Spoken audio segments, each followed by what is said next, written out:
Hello everyone, and welcome to the first video in the McDiamondFire tutorial series.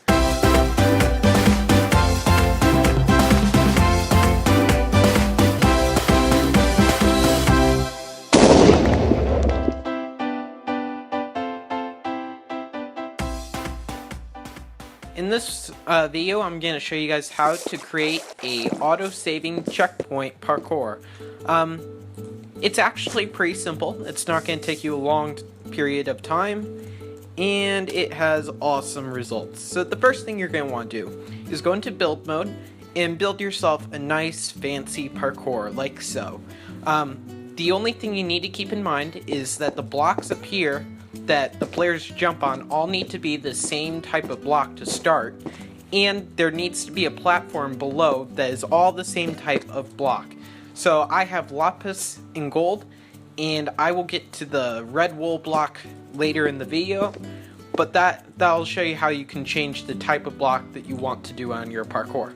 So let's get into the code mode and let's start this out. Alright, so the first thing you're going to need to do is when the player joins, we're going to have to activate a start loop block. Now this is going to allow us to loop through a sentence of code over and over and over twice every second. That's what the 10 means here. Now what we're going to need to do is when they start the parkour, they're going to jump on here and they'll be standing on a lapis block. When we see a player doing that, we want to make sure we save their location, and that's how this entire thing's going to work. So when they first join, they're not going to have a location saved, so we'll need a set variable block right here to start. I'm actually going to move this block back into my inventory just for some space, and you're going to want to pull out one of these blocks, or I should say variables. Now I always use %default when naming variables, but you can use %player as well if you're into that sort of thing. So I'm going to call it %default checkpoint. Now you can call it what you want, you just gotta make sure you're using the same exact name every time. So I use a middle mouse button to be able to copy items. If you have that set up, it helps a lot when you're coding. So the first thing we're going to want to do it is when they join, we're going to want to set it to maybe the first block.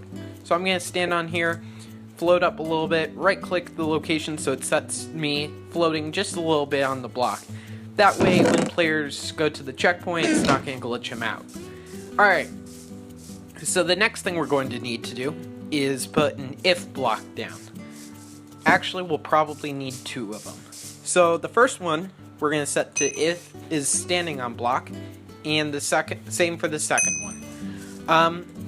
For the first one, you're going to need to identify it as a lapis block, because if the player is standing on the lapis block, we want to save the variable location. And if they're standing on the gold block, that means they failed the parkour, and we need to teleport them back up. So when they're standing on the lapis block, we need to save their location. So we're going to pull out our set variable again, and we're going to open up the chest and put this one in.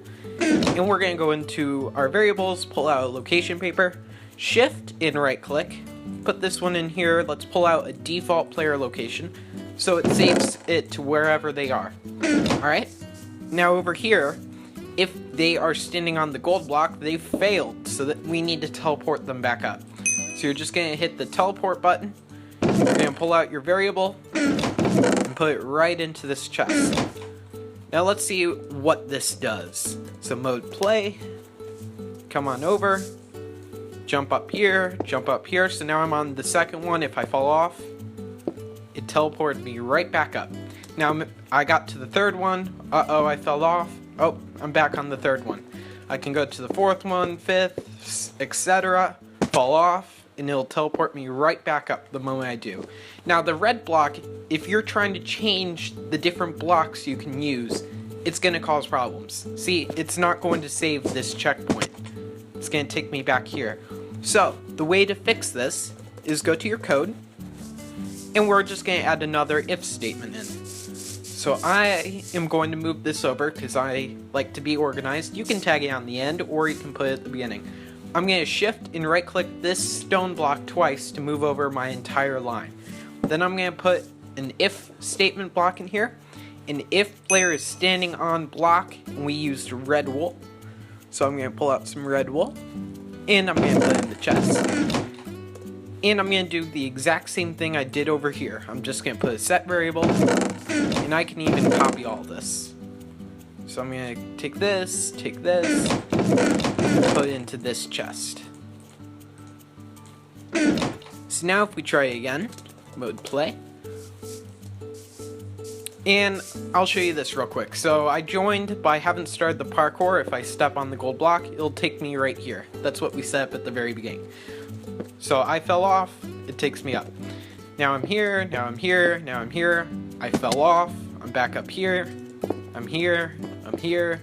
And then maybe I made it to this red block. The red block one will work now. And you can make a really cool checkpoint saving parkour with like zero code. Like look at all that. Most people have so much code they use, but you don't need to. So, if you guys want to play this or use this piece of code, go for it. I mean, it's out there now. So, I'll probably add more tutorial videos like this one in the future. Just stick around.